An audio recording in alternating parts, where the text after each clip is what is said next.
The special session of Parliament will begin in a couple of days' time, but the most important thing to watch out in this session will be the election of the Lok Sabha Speaker as well.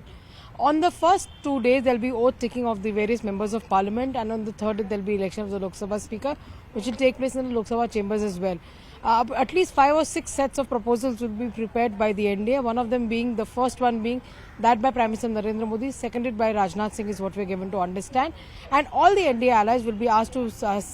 give their recommendations as proposers for the NDA candidate as well. There has been a lot of names that have been doing the rounds. In a way, multiple people have been saying that since the government has shown a lot of continuity in repeating ministers like Nirmala Sitharaman, Mr. Jaishankar, Mr. Hardipuri amongst the others, why not have a continuity in the Lok Sabha as well? Given the fact that the Lok Sabha Speaker Om Birla was brought in as Lok Sabha Speaker in 2019 till 2024, he had a recent run, and he probably somebody who enjoys a very cordial equation with all the opposition leaders as well. But it remains to be seen who the BJP really brings out to become their candidate, because not many really thought that Om Birla would be made the Lok Sabha Speaker, given the fact that in 2019 he was just a 2-time MP. But the BJP, known to break the normal, has in fact made him the Lok Sabha Speaker in 2019 itself.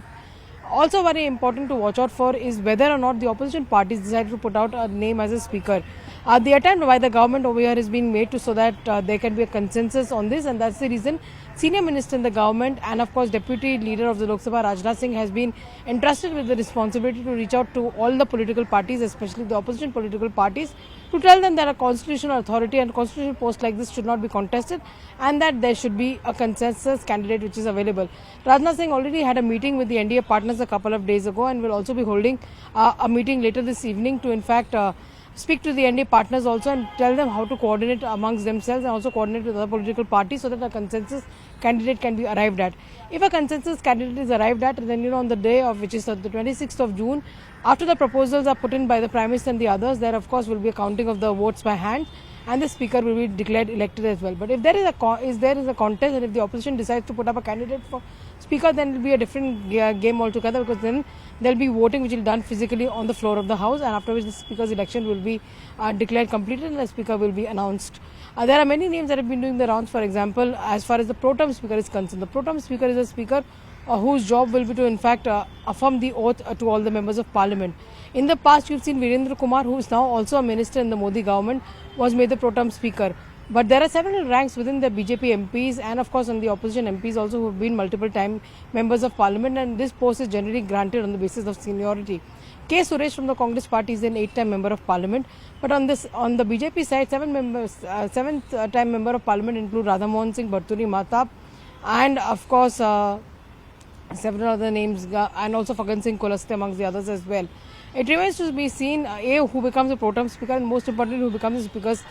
team. The debate whether or not the opposition parties really contest or not also remains to be an open challenge, and whether or not the opposition parties get the post of the deputy speaker, given the fact that the government has expressed its intent to give the deputy speaker's post to their ally partners. Also, the debate on whether or not the BJP will have its speaker has also been settled, with the fact that the BJP has said that the speaker will be from their party, and also the fact that the opposition parties also want to see if they can claim the post of the deputy speaker, given the fact that last time around the Congress party did not have numbers to become the single largest party and probably get even the leader of the opposition post. But the equation is completely different now, with the fact that the Congress party has close to 99 MPs and can claim the leader of the opposition post as well. But they would also like to stake their claim as far as the deputy speaker's post is concerned. It all boils down to conversations and considerations. Even though in the last 5 years we've seen a lot of acrimony between the treasury benches and the opposition, it will all be over to Rajnath Singh to see if he can provide any consensus on this matter.